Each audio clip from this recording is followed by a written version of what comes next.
Olá, no Digitais Entrevista de hoje vamos falar sobre a tortura na ditadura militar. Alguns grupos hoje pedem a volta da ditadura sem saber quantos sofreram com ela no passado. O nosso entrevistado de hoje é o professor Carlos Alberto Lobão, que sofreu tortura na ditadura em 1969.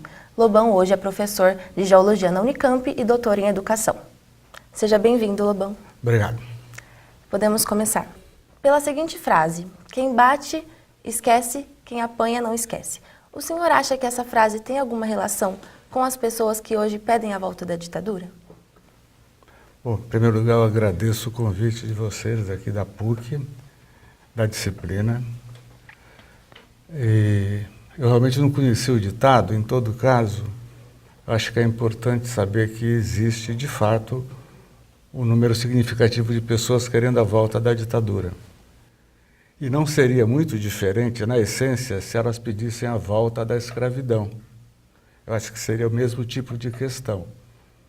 E ela é importante porque ela acaba, do meu ponto de vista, com uma das características fundamentais do setor dirigente brasileiro, que é a hipocrisia.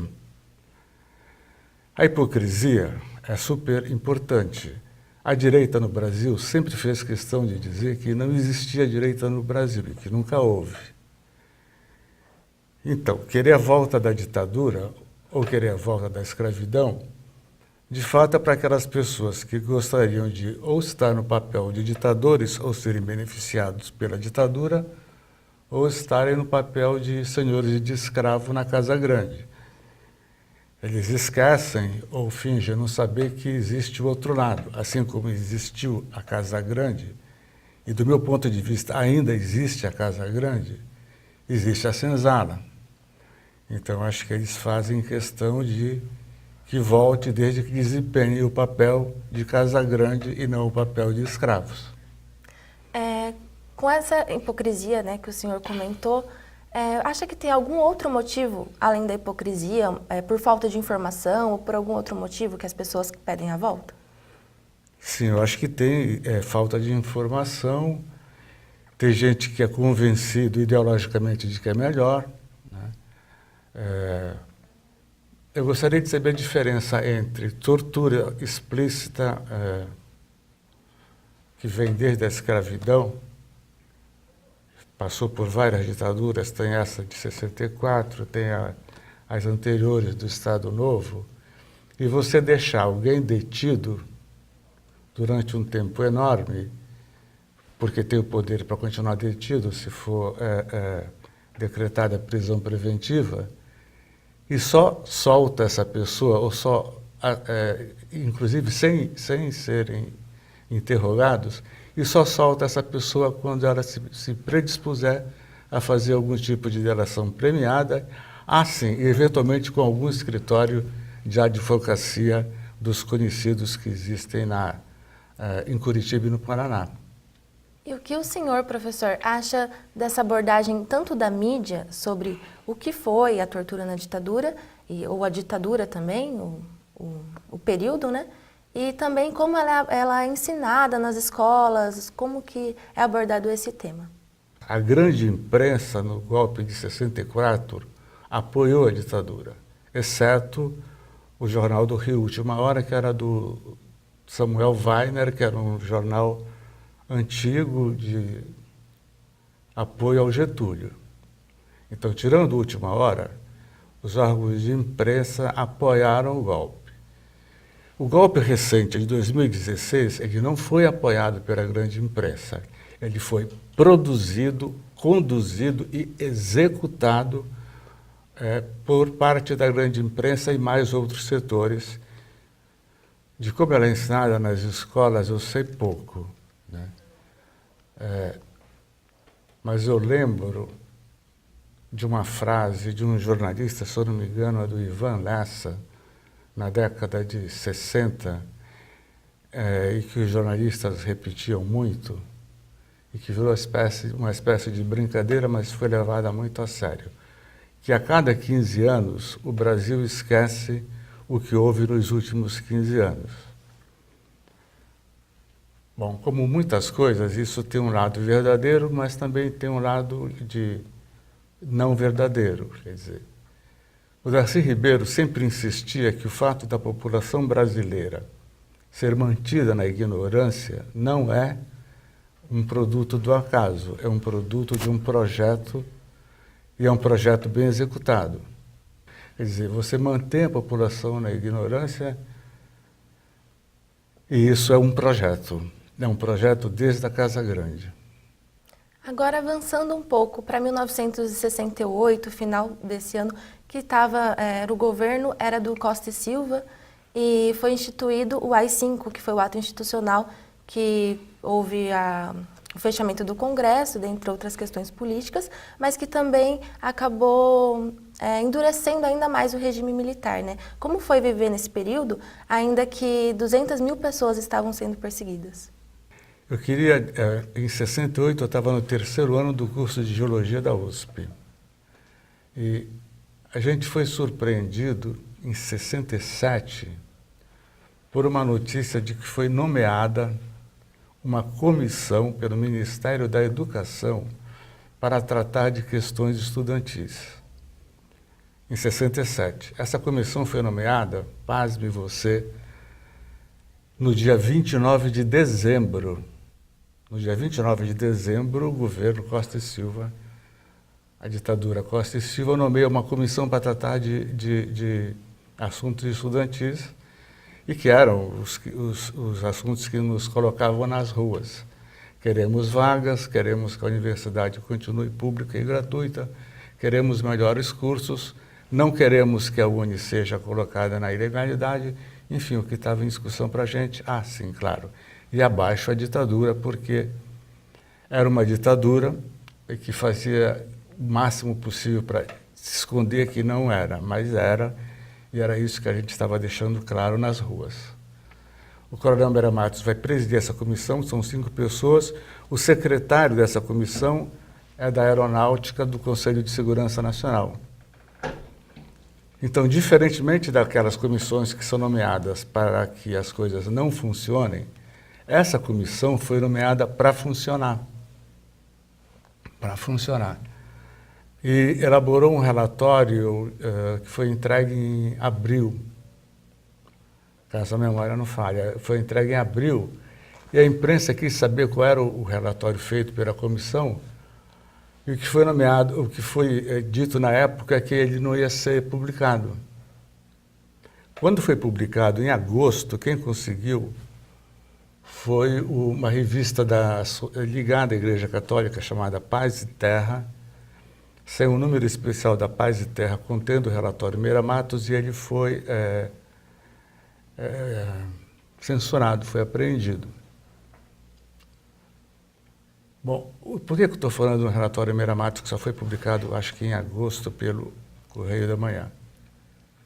Porque das preocupações do relatório Meira Matos, dos 8 anexos, 4, pelo menos, são sobre o restaurante Calabouço. O restaurante Calabouço vai ser o local onde, em 28 de março, é assassinado um estudante.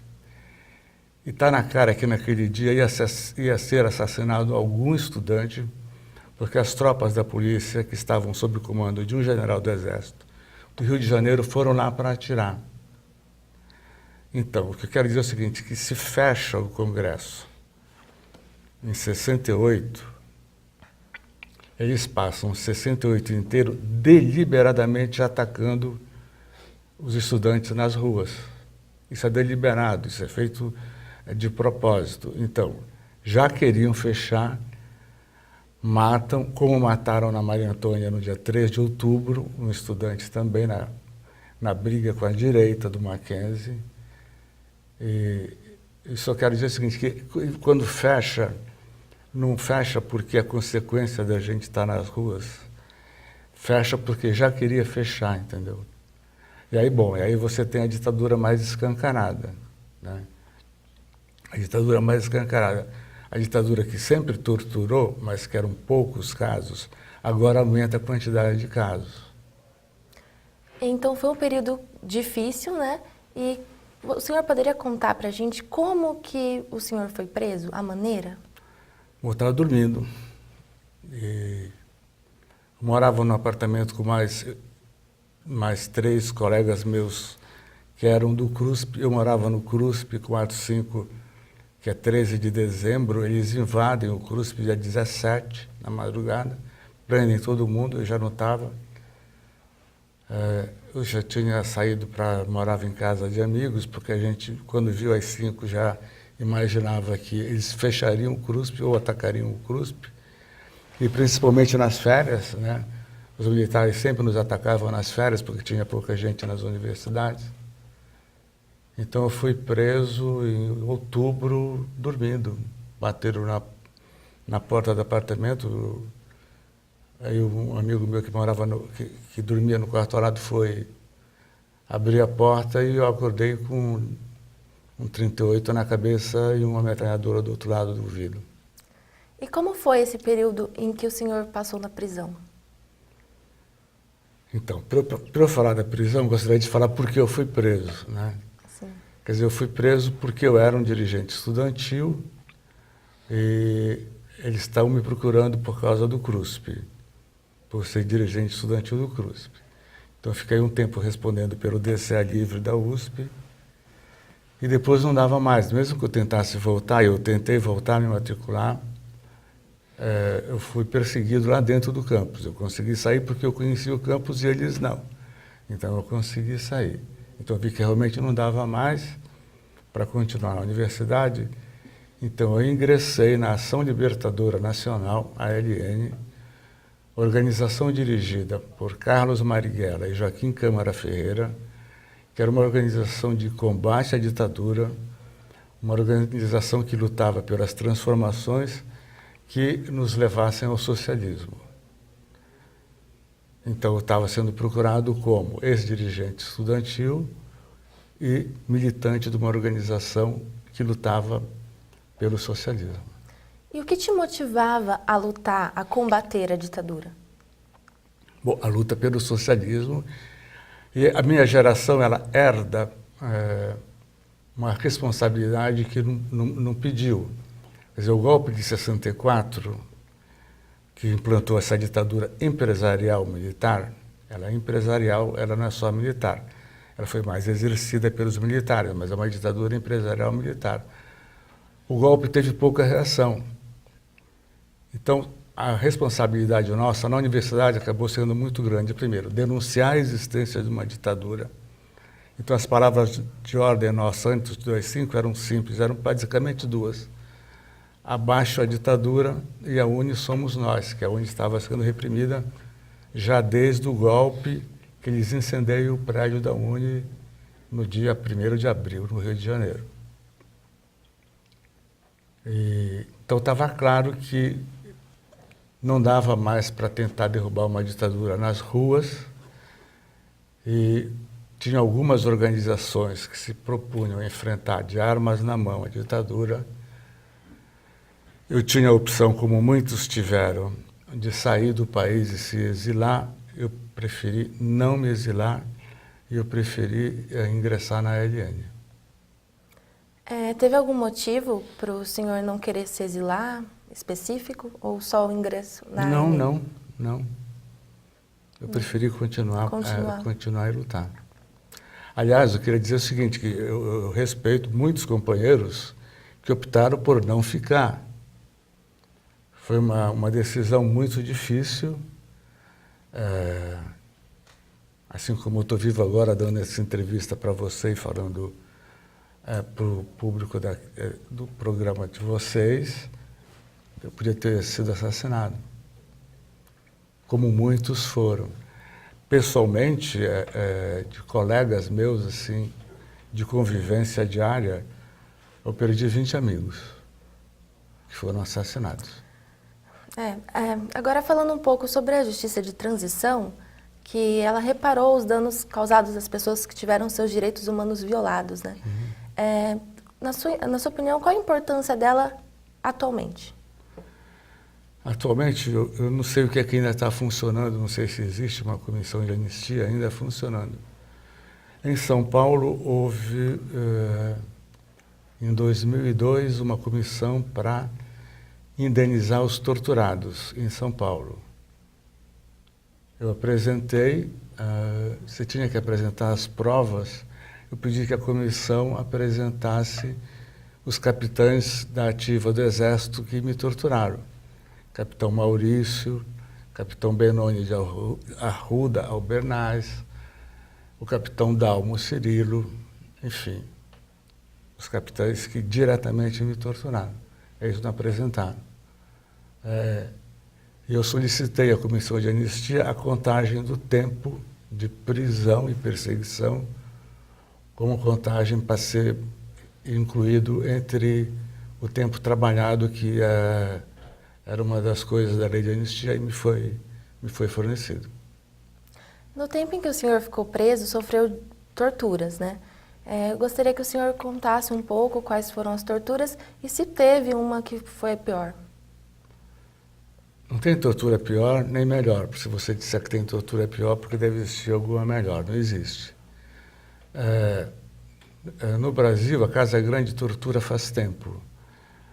Tem uma imagem do Debré, da época do Império, tem um quadro, que tem um escravo sendo chicoteado. O escravo está amarrado num pau de arara, né?